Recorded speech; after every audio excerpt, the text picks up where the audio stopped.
नमस्कार, मैं हूं जयश्री नागदा और आप देख रहे हैं सीबीसी न्यूज राजस्थान। आपको हमने बताया था कि वागड़ कैसे शर्मसार हो गया, जहां शिक्षा के मंदिर में एक हेडमास्टर कैसे घिनौना काम करता रहा, उन मासूम बच्चियों के साथ दरिंदगी करता रहा।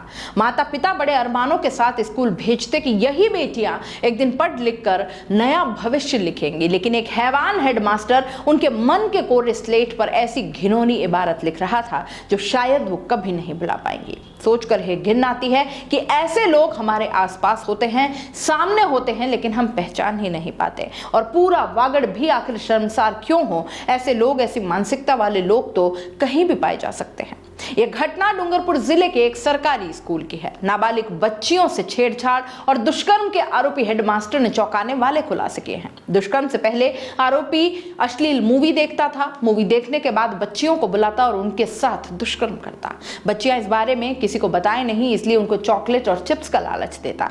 अगर बच्चियां चॉकलेट और चिप्स से नहीं मानती थीं तो फिर उनको डराता और धमकाता। आरोपी हेडमास्टर की रिमांड अवधि पूरी होने पर सोमवार को कोर्ट में पेश किया और 2 दिन के रिमांड पर लिया।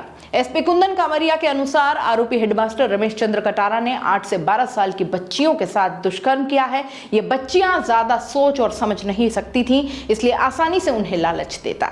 स्कूल में छुट्टियां होने के बाद भी खेलने के बहाने बुलाता, यहां से स्कॉर्पियो में बिठाकर अपने घर ले जाता, जहां उनके साथ दुष्कर्म करता। आरोपी ने कहा कि उसके 2 घर हैं, एक घर में उसका परिवार रहता है और दूसरा घर खाली पड़ा है। वो बच्चियों को लालच देकर खाली घर में ले जाता और वहां दुष्कर्म करता। रेप के बाद बच्चियों को चॉकलेट, चिप्स और बिस्किट खाने के लिए पैसे देता था। लालच में मासूम बच्चियां उसकी बात मान लेती, जो बच्चियां नहीं मानती थी उनको डराता धमकाता था।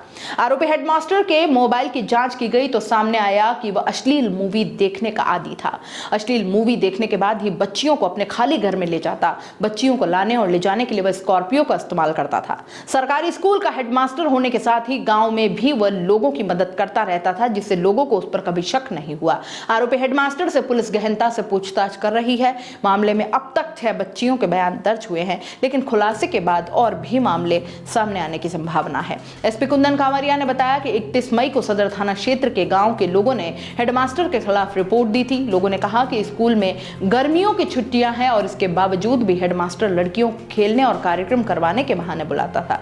नाबालिग छात्रा ने हेडमास्टर की हरकतों के बारे में अपने घर जाकर बता दिया और इसके बाद यह पूरा मामला सामने आ गया। पुलिस ने 3 जून को आरोपी हेडमास्टर को गिरफ्तार कर लिया। मामला सामने आने के बाद शिक्षा विभाग ने आरोपी को सस्पेंड भी कर दिया। पुलिस पूछताछ में आरोपी हेडमास्टर ने कई चौंकाने वाले खुलासे किए हैं। पुलिस अब स्कूल के साथ ही उसके घर पर मौका तस्दीक कर रही है। वहीं पुलिस ने अब तक 6 नाबालिग छात्राओं के बयान दर्ज कर लिए हैं।